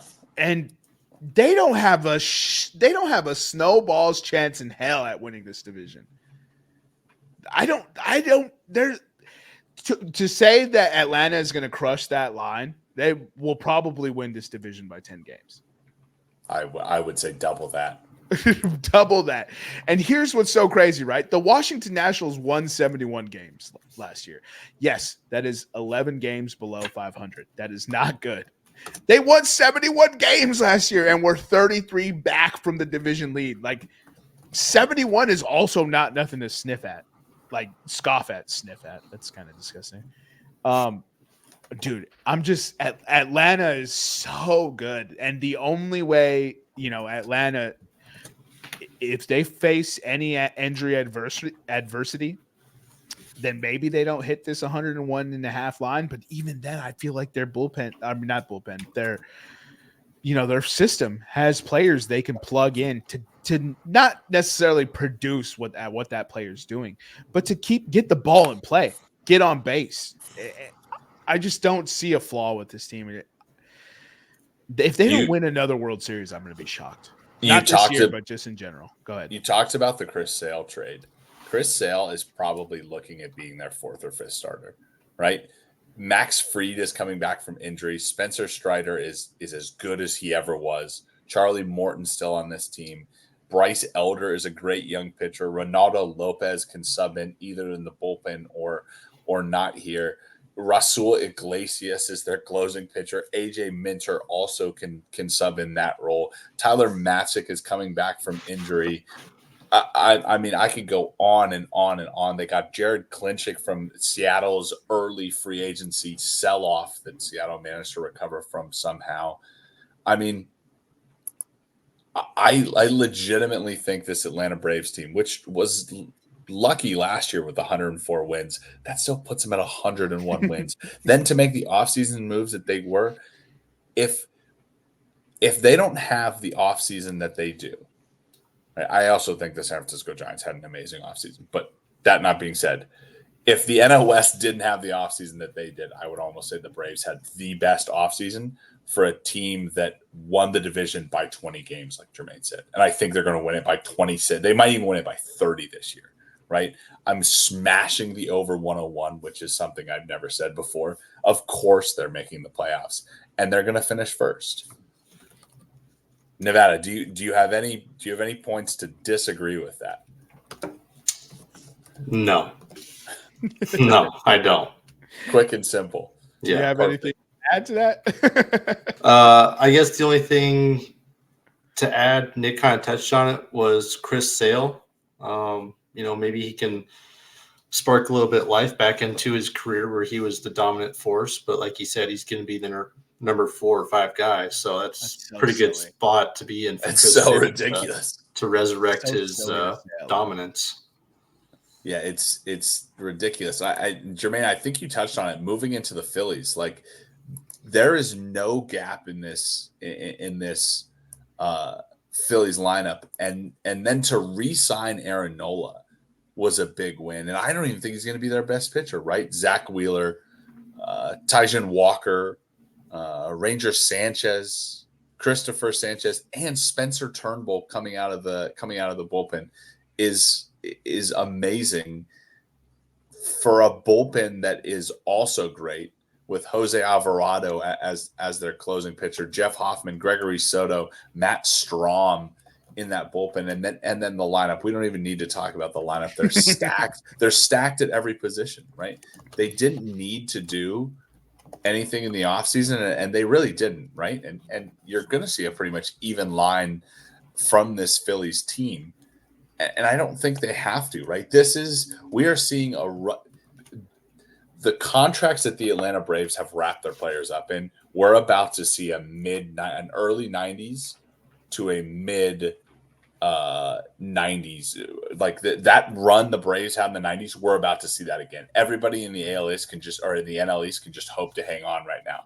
That being said, this line for Philadelphia is set at 90.5. I love that line. It's an incredible line.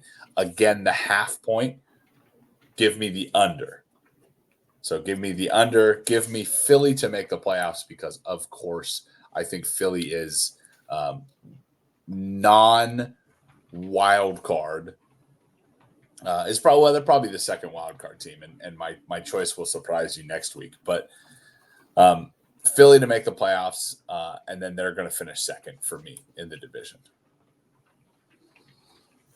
Jermaine, you're on mute if you've been spouting off at my choices. No, I did say something at the very end. I just said way to go out on a limb with the second place finish for the Phillies. Yeah, I'm going real. I'm going for broke on that one. Nevada, you want to give us your quick note? Yes. So we had talked about this, I think, last week or something. DraftKings has a bet for any team to win. The line is set at 106.5 wins at plus 115. I've hit it at plus 105. I've hit it at plus 110. And guess who hit it again at plus 115?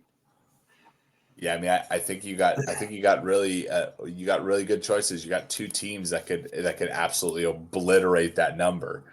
Well, not obliterate if you're the Braves, but I think the Braves are going over that number, and we'll talk about them next week. But the fucking Dodgers, Those goddamn Dodgers. Those goddamn Dodgers.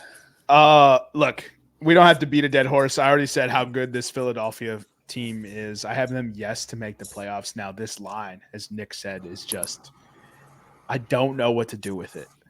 How many games did they win last year? 90. Yeah, 90. Oh my god. Didn't it feels like they didn't add, but they absolutely did not lose. 90.5 is perfect. I will echo Nick's choice here and say under. Because I like the Miami Marlins this year to surprise. Well, not surprise, like make the playoffs or anything, but to be a game ball club is kind of what I meant. Nick, go ahead and take us into the Mets. Listen, the Mets are the Mets, and the Mets will Met, right? We have spent countless hours. Everybody who's interested in Major League Baseball has spent countless hours. The city of New York has spent countless hours breaking this team down. So when I say on paper that this team could finish second in the division, they're not beating the Braves. Let's be perfectly honest. They could finish second in baseball. They could, right? Starting rotation of Jose Quintana, Luis Severino, Sean Manaea, Adrian Hauser, Kende Senga, Tyler McGill, David Peterson. Like, those are great guys. David Peterson will probably throw innings out of the bullpen, though. Edwin Diaz is returning from injury. They got Brooks Riley. They have Adam Ottavino. They have Jake Dykman. Like, every position is stacked for the Mets except for DH, right? You got Lindor. You got Brandon Nimmo. You got Pete Alonso. You got the young catcher Francisco Alvarez, Jeff McNeil, Harrison Bader, Starling Marte, Ovar Narvaez, right? Jinmin Choi is coming off the bench here, right? Brett Batty is another good young player for the Mets. The Mets last year, 75 wins, a little unlucky. They would have had 80 if we remove luck from the equation. The problem is, this line 81.5, I think, is another fantastic line for the New York Mets. And based on all that I said, I'm done believing that the New York Mets will not New York Met. And I'm going to take the under on this and the Mets not to make the playoffs. Dude, it's time to unbelieve, and that means this is the year, isn't it? This is the year. If I'm unbelieving it, that means that this is the year. So just for those listening, you have Philly finishing second, and then you have the Mets finishing what? The Mets will finish third in this division, but they will be under. Man, so the Mets, before I let Nevada go, it just feels like they have a lot of good ball players. Amazingly good ball players, yes. They have a lot of good ball players. This is a Mets team. I'm out, though. Yeah. I mean, I went through that whole exercise to name you their starting rotation. They have good starting pitchers, right? And that's more than a lot of teams in the MLB can say. They have 5 good starting pitchers who they want to throw out if you maybe put a Mets rotation down on paper. They have a bullpen that can save them the game. And they have a lineup that requires the bullpen not to be used. Something will happen that the Mets will Met. I just build in a -5 win differential for any Mets team because I know they're going to be unlucky. You have to. I don't know who they pissed off or why they pissed anyone off. God, they owe God money. I am taking the New York Mets to finish under, so I'll take them under. No to make the playoffs, and it breaks my heart because my boy Edwin is on that team, Puerto Rico. No to make the playoffs, and I actually have the Mets finishing 4th. They're gonna find a way. They will find a way. This is not a 4th place team. This roster is not a 4th place roster. I don't like their coach. I'm just kidding. I don't even know who their coach is. Who's this? Why am I calling him a coach? Who's their manager? Carlos Mendoza. Yeah, Carlos Mendoza. I believe he was the bench coach for the Yankees. Yeah, bench coach for the Yankees. I'm just out, man. I'm just out. Done. That's it. I wish them the best. And if the Mets make the playoffs, it will be awesome. It'll be a story I'll root for, and I'll happily be wrong on this, but screw you. Here's the Go problem. forth. Here's the problem. All-Star break, the Mets are going to be hot. They're going to be on it. We're going to talk about them challenging the Braves. We've done it every year for the last 2 years. Nevada, do you have what are your thoughts on the New York Mets this year? Yeah, you guys have pretty much touched on most of it. My biggest takeaway was that they're just the kings of underperforming. That's a nice way to put it. Yeah. Their starting pitching is going to be a bit of a sore spot, especially considering last year when they started off with Verlander and Scherzer. Obviously, it didn't work out the way everybody kind of anticipated, but they're still going to have a gap, I think, in the starting pitching. And then Nick had touched on it. Edwin Diaz returns. How much does he return to form? But, again, they're just underwhelming.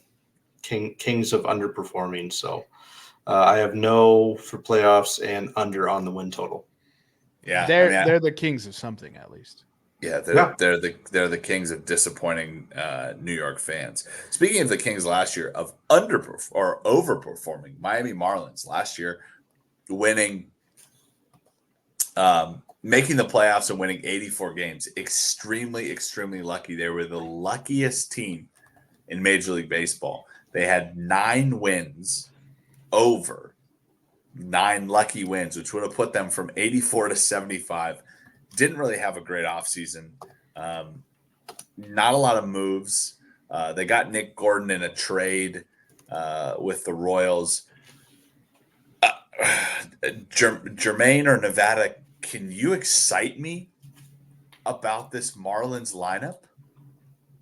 Can you excite me about this Marlins pitching staff? Can you excite me about this Marlins bullpen? It seems like last year was an anomaly that they won 84 games and took advantage of a bad NL.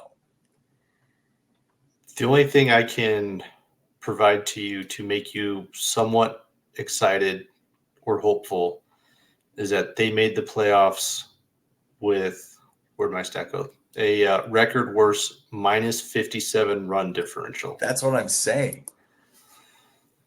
Like, we can't expect production out of their players again. I mean, let me. This is from Fangraphs. Let me read you the starter at every position.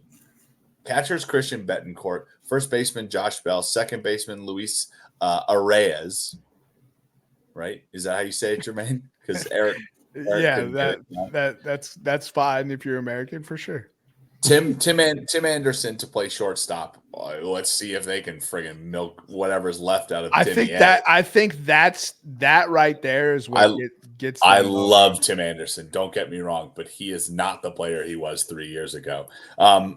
Third baseman Jake Berger, left fielder, and their outfielders Brian De La Cruz, Jazz Chisholm Jr., Nick Gordon, and Jesus Sanchez. I shrugging emoji. I think their manager is a plus spot for them, and I think Tim Anderson with a change of scenery is going to give them not necessarily anything special, but I think that they're better because of adding him.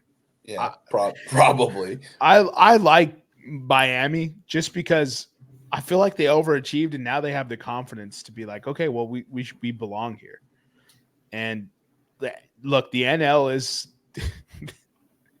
I mean, the NL is top heavy. I think we need to stop saying that. I just broke down the AL. I just think there's some trash teams at the bottom of each league that you can soak up wins. 6 teams too many in the Major League Baseball right now.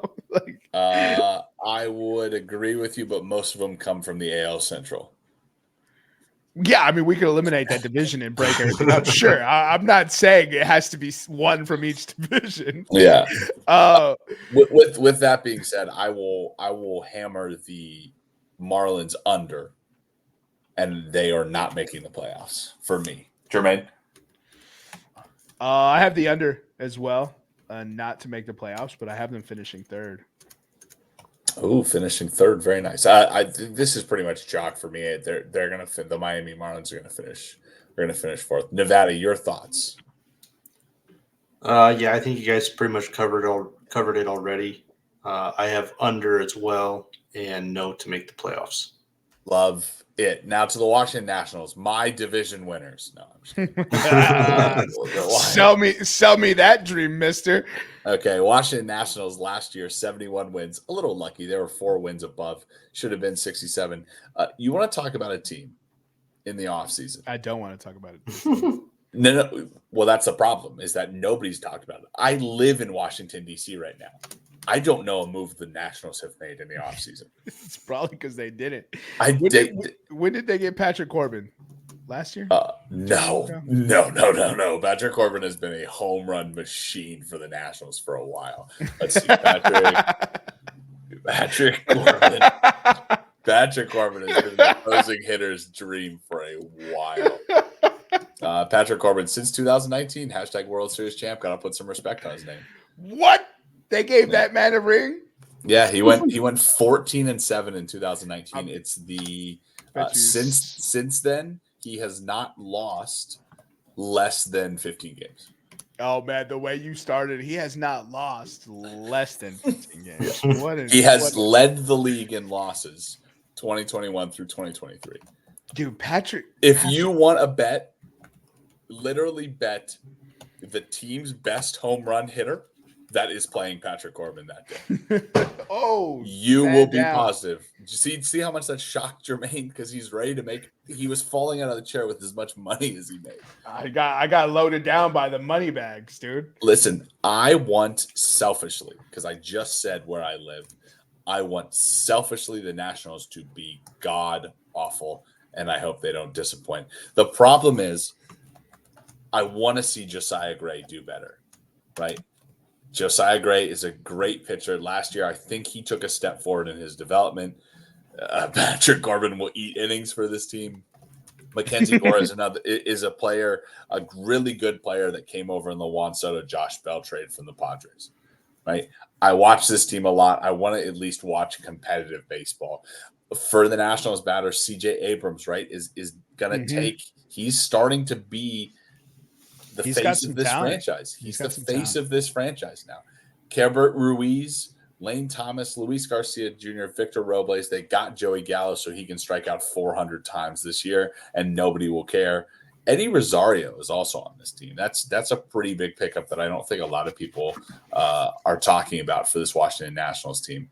Unfortunately, because of the moves that they haven't made, I have them last. And 66.5 is a good number. I think Jermaine said it, right? It's a competitive division. And I don't think the Nationals are that bad. Are 66.5 wins bad? I'm going to take the over, obviously not to make the playoffs.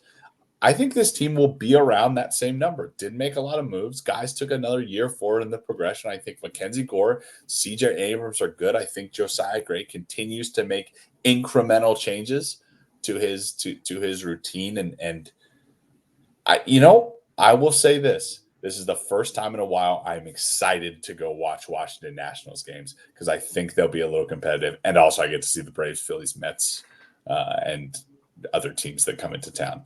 We'll go over to you first, Nevada. Your Washington Nationals. I know a team that you love.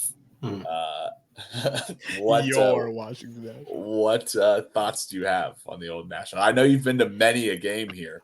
I have at Nationals Park. 6 innings of a game? Yeah, usually by myself, but I don't think it's any surprise that they're going to face or finish at the bottom of the division unless the Mets decide to beat them to the bottom.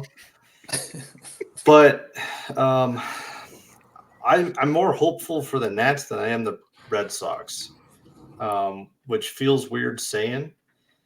But I feel like the Nationals at least know that they're bad and they're at the bottom, and they're like, at some point, maybe not this year, but next year, they can start to actually rebuild instead of flounder like the Red Sox are.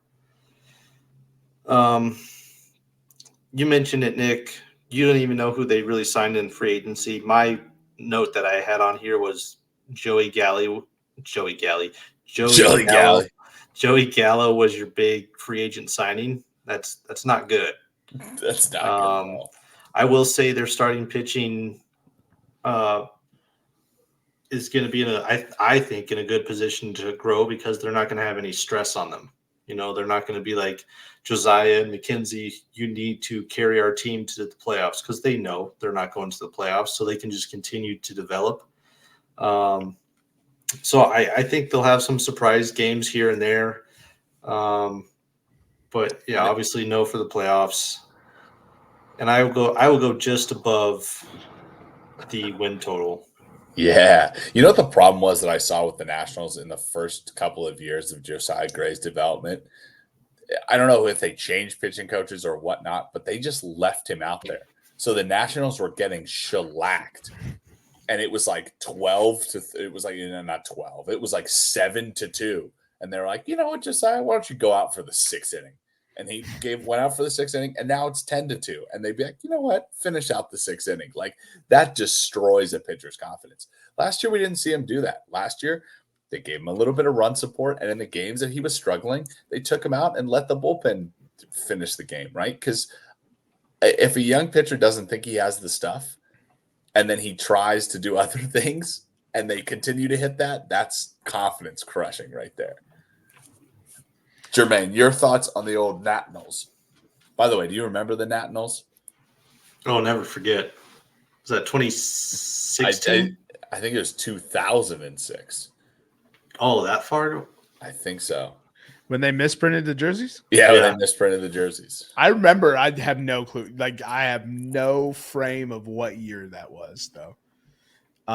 Look, you guys kind of echoed the sentiments that I had, and I feel like that's kind of a boring podcast. We've said that for almost every single team for these two divisions, but they have been kind of chalk, if we're being honest, right? The next week's divisions. Ooh, I'm excited to see where people go with next week's divisions because I don't think the Dodgers are as much of a lock as we should treat them. But who's gonna make it? Ooh. This Nationals team. No, I meant to win the division. They're making the playoffs. This Nationals team is a lot of fun. Don't say it. This Nationals team is a lot of fun. They have a lot of young players that I'd be excited to go watch if I lived in the DC area. Like there isn't a cheap hot dogs, cheap beer, cheap tickets. Like this national team is going to be fun. You can walk up to the box office on game day and buy $5 standing room tickets. And sit anywhere. Believe me, it's what I do every single time. And you can show up after game time and be like, "Hey, can I get them $5 tickets?" Nah, dog, it's free. Yeah. No, CJ Abrams is who I wanted to spotlight. I think he's going to have a big year this year. I kind of expect him to be the all-star nominee for the Washington Nationals and have a big offensive productive year for them. Kind of putting his name as one of the more younger prospects to watch in baseball. And I mean, 5 years ago, he was the number 6 pick in the draft. He's a good player. He's good. I like him. He's got something. If you remember when he came out in 2022, I said what? His first year in the league, I said rookie of the year.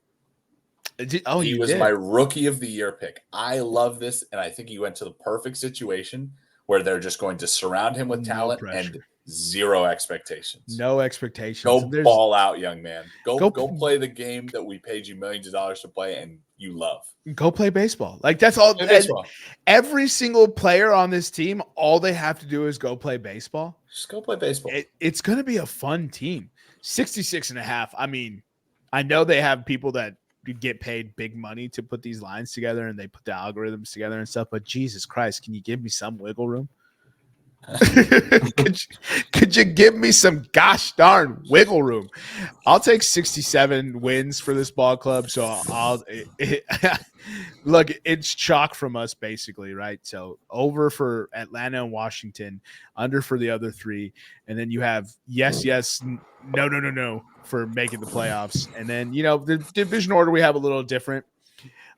just purely on my fate of the Mets. But this division, the excitement is going to be how big a lead does Atlanta have over second place, and does Atlanta approach 100? What is it, 116?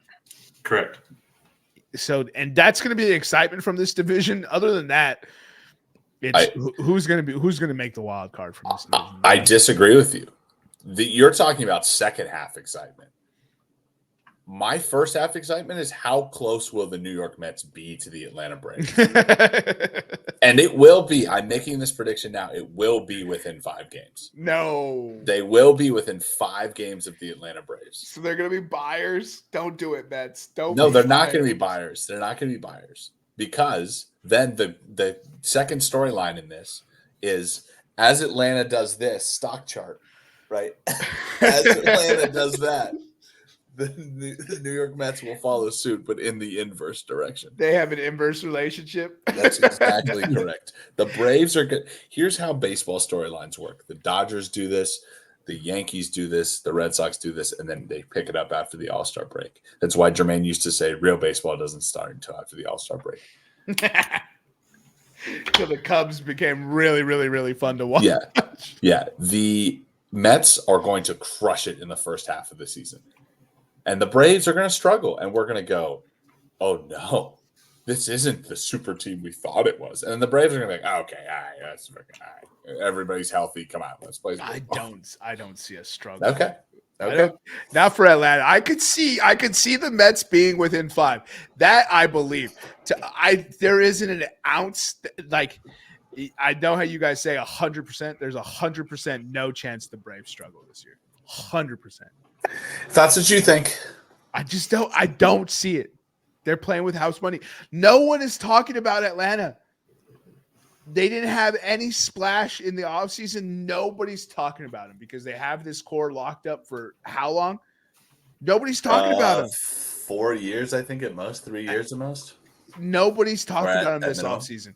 It's been, what are the Yankees doing? What are the Dodgers? How come the Cubs didn't do a goddamn thing? What are the Giants doing? Oh, look, the Padres traded Juan Soto. Like, it has been every other team talked about except for Atlanta. Also, this offseason kind of sucked. But nobody talked about Atlanta, and Atlanta's just quietly sitting there twiddling their thumbs, ready to start hitting balls again, dude. Yeah. You ready? I'm going to drop a little bombshell. Ooh. Atlanta makes one of the last free agent signings of the year for their number 4 pitcher, Trevor Bauer. Is that what you're picking, Trevor Bauer to Atlanta? Yep. Dude, that would be. Why is he not signed? I don't know. Joey Votto got a minor league contract. Yeah, Joey Gallo is still on a team. Let's stick with Joey Wendell is still on the Mets. Joey Wendell. Oh man, what a prospect that could have been. Dog, I wanted him to succeed purely because he didn't wear gloves. Yeah, that's. If you don't wear gloves, you're instantly a favorite of mine. 100%. 100%. Stop. No, I honestly, it didn't really bother me until I was with you both, and it was 100% for everything. And I was like, dog, that was like 43% at best. Like even the way you said 100% was 43% at best. Yeah, no, I get it. Yeah, 100%. I see what you mean. You got to judge the 100% then. That's what you got to do. All right, I think I dragged on 100% long enough. We've given you 100% more podcasts this week. 100%. Follow us on Instagram, Twitter, and YouTube at Podcast Room 303. For myself, Jermaine Antonio Colon Mendez, for my co-host Nicholas Morahan, and for executive producer Nevada Putnam. We'll see you next week when we talk about all things comics. Just kidding.